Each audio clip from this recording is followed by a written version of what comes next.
اهلا بكم في قناتي منوعات منار. لو اول مره بتتابعوني وحابين يوصلكم كل فيديوهاتي دوسوا سبسكرايب وفعلوا جرس النوتيفيكيشن علشان يوصلكم كل جديد. فيديو النهارده هيبقى ريفيو مختلف تماما عن كل الريفيوهات اللي بعملها. هيكون ريفيو عن هاند واش. الهاند واش ده منتج مصري.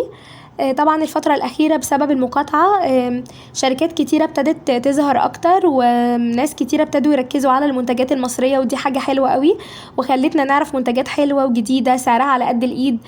بصراحة الهاند واش ده حلو جدا وعجبني وجربته، ودي تاني مرة أجيبه.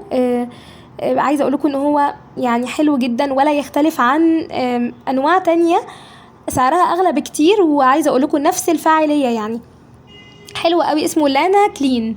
على فكرة ليه كذا عطر مختلف. ده مثلا بالشاطئ الازرق، في التوت ريحته حلوة جدا. التوت في حاجة اسمها عبير النظافة برضو ان شاء الله هجربها، بس ده النوع ده حلو قوي وعجبني وريحته حلوة جدا. وكمان الحلو فيه ان هو من ضمن مكوناته ان هو فيه جليسرين، فمعناه ان هو مش هيأذي البشرة ومش هينشف الجلد خالص، ودي حاجة مهمة جدا في اي هاند واش. لما تيجوا تشتروه لازم يكون فيه الجليسرين علشان ما ينشفش معانا ايدينا. تمام.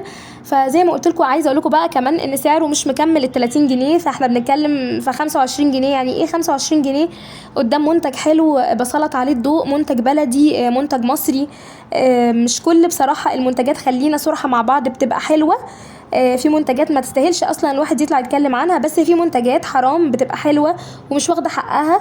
فده هتلاقوه عند اي محل منظفات سالوا عليه. بجد حلو جدا. وعايزه اوريكم كمان بقى، بصوا تقيل ازاي، يعني ما شاء الله قوامه حلو.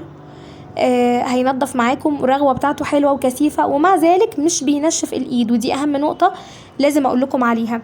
الروائح بتاعته مختلفه، فيه بالشاطئ الازرق زي ما قلت لكم، التوت، عبير النظافه، حاجات تانية كتير جدا على فكره، وريحتها كلها يعني حلوه ويعني مقبوله يعني. بس فحبيت اقول لكم جربوا الاسم ده، لان احنا طول الوقت في مجال شراء، يعني بيخلص حاجه بنجرب حاجه غيرها.